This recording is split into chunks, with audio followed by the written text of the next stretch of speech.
साक्ष्य नहीं है, वो हमारी परंपरा का वो उदाहरण है जहां से हम आज यहाँ पर तिलक लगाकर, टीके लगाकर मैया की प्रार्थना कर पा रहे हैं।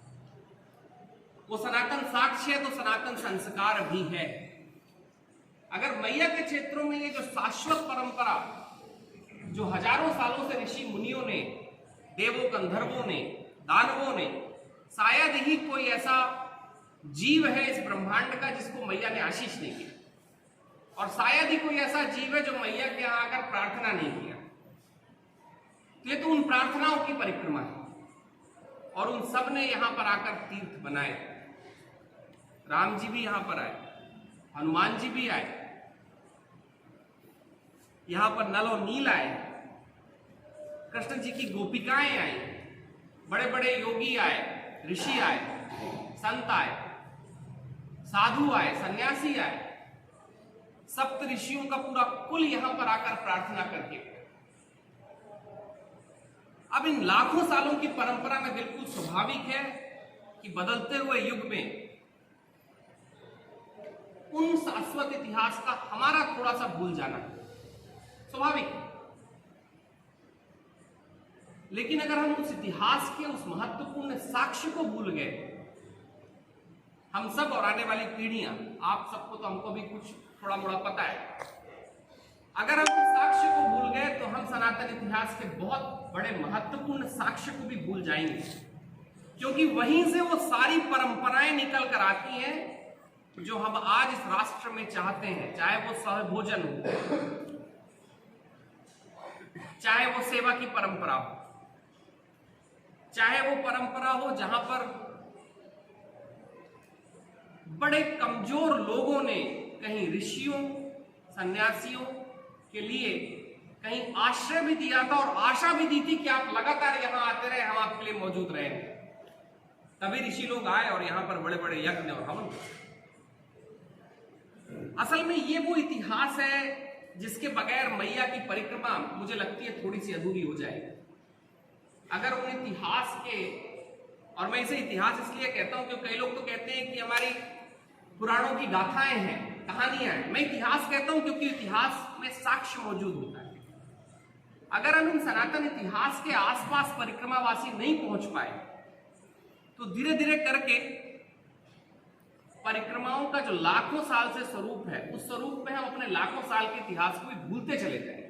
और भूलते चले जाएंगे तो उन ऋषियों ने वहां क्या किया, उन देवों ने वहां क्या किया, उन छोटे छोटे किसानों ने वहां आकर क्या किया, जन्य जातियों ने वहां पर आकर क्या किया, शायद ही कोई ऐसी चीज होगी जो मैया के क्षेत्र में स्मरण की नहीं, वो भी हम भूल जाए।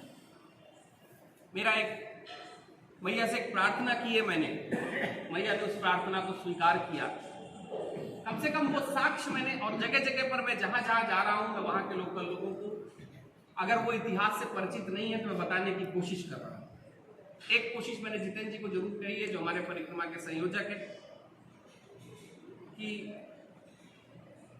एक प्रयास जरूर करना है कि उन सारे तीर्थों के बारे में हमें स्थानीय लोगों को भी बताना और परिक्रमा क्षेत्र के लोगों को भी बताना है, क्योंकि तब वहां लोगों का जाना होगा। एक घटना है यहाँ की कि आपके, मैं भी नीचे बैठा हुआ था तो मैं कुछ लोगों से चर्चा कर रहा था कि यहां से कुछ दूरी पर बोरीपुरा नाम का पहले एक गांव हुआ करता। उस गांव में सहस्त्र यज्ञ हुए, सहस्त्रों यज्ञ हुए। असल में धुनी की जो परंपरा है, जो कहीं पर हमें खंडवा तक, धुनी वाले दादाजी तक दिखाई देती है, उस परंपरा की शुरुआत कहीं बोरीपुरा से हुई। इतनी पुरानी, लाखों साल पहले वो आकर यहां पर यज्ञ और हवन करके गए। हम थोड़ा और आगे बढ़ जाएं, थोड़ा और पीछे चले जाएं, तो वहां पर वो तीर्थ है जो कहीं चित्रसेन गंधर्व के पुत्र ने स्थापित किए।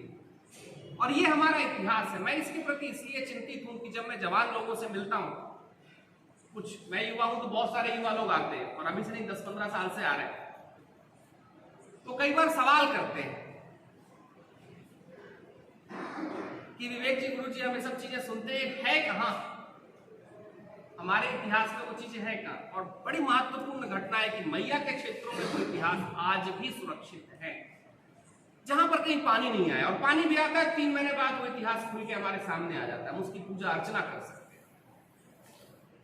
असल में ये सारे तीर्थों की संकल्पना हुई ही इसलिए मैया के क्षेत्रों में थी, जिससे हमारा सनातन इतिहास, सनातन संस्कार और हमारी सभ्यता का पूर्ण मौजूद है। मेरी कोशिश होगी और मैया से प्रार्थना है, और मैया ने प्रार्थना पूरी की कि वो तीर्थ कहीं मैप के ऊपर आ जाए, हम सब भी उसको जान पाए, तीर्थवासी भी जान पाए और स्थानीय लोग भी जान पाए। मैं कल एक बात कह रहा था, पीछे हम रुके हुए थे आपके दवाना में, जिसको देवाना कहा जाता था, क्योंकि नाम भी इतने अपभ्रंश में जा चुके हैं कि अगर हमने उन नामों को स्थानीय लोगों को फिर नहीं बताया तो कल ऐसा हो जाएगा कि जो आपका दवाना है वो देवाना हुआ करता था, क्योंकि वहां से सुकेश्वर और पतेश्वर जो महादेव है वहां तक देवों के लिए सारी चीजें यहां से उपलब्ध कराई जाती है, इसलिए उसको देवना कहते थे, जहां से देवों की पूरी चीजें होती है।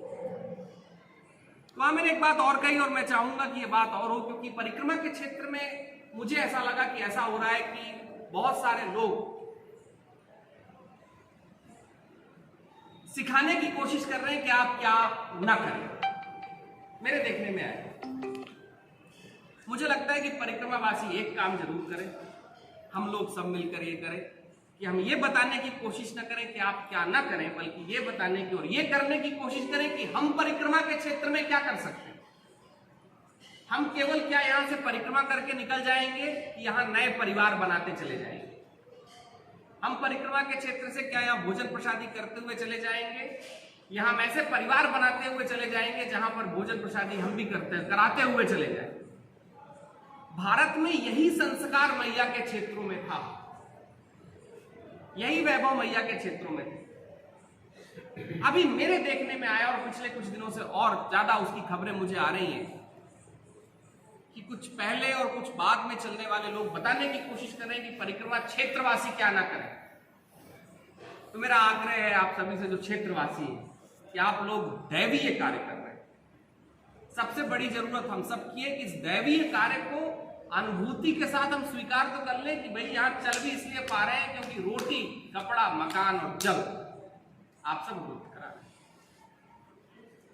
ये निमाड़ वासियों की अद्वितीय परंपरा नहीं होती तो मेरा मानना है कि कभी परिक्रमा के क्षेत्रों में ये मैया का जो उदय शास्त्र है, जहां से सबको आशीर्वाद मिला है, वो संभव नहीं होता। तो इन निमाड़ वासियों के लिए मेरा हृदय अभिभूत है। मेरे कहने के लिए कुछ नहीं है। बैठे हुए अजय जी, मैं भी नीचे घटना बता रहा था अजय विजय जी की, इनकी चाय की दुकान से हर एक परिक्रमावासी चाय पी के जाता है और नमकीन भी खा के जाता है, और अगर किसी का बैग भारी हो तो ये 100 किलोमीटर तक छोड़ने भी जाते हैं, किसी के घुटने में तकलीफ आ जाए तो उसके लिए डॉक्टर भी लाते हैं।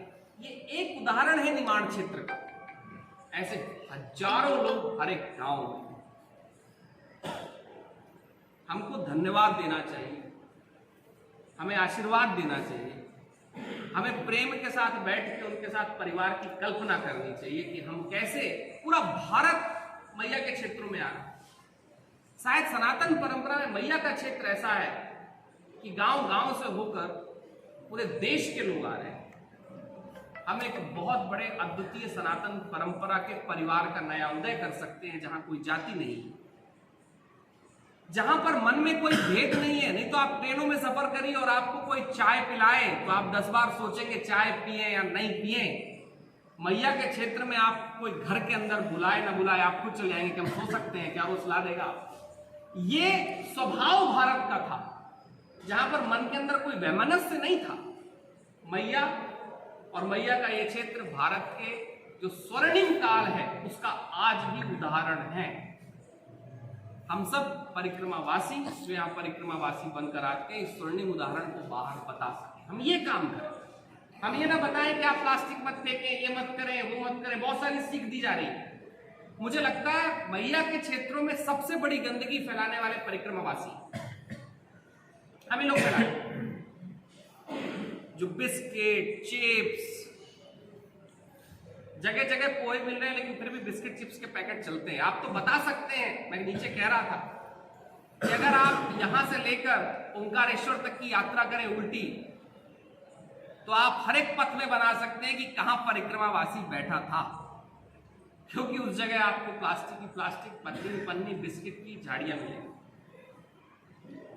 मेरा एक मानना है कि स्थानीय लोग जितने सचेत हमारे लिए हैं कि हमको भोजन मिले, उतना सचेत वो मैया के लिए भी हैं।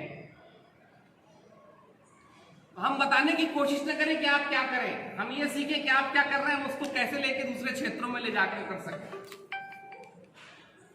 3 कल्पनाएं मैंने मैया से की थी, तीर्थों की हो रही है, सेवा की हो रही है, और साथ में परिवार बने। 3 कल्पना लेकर चल रहा हूं।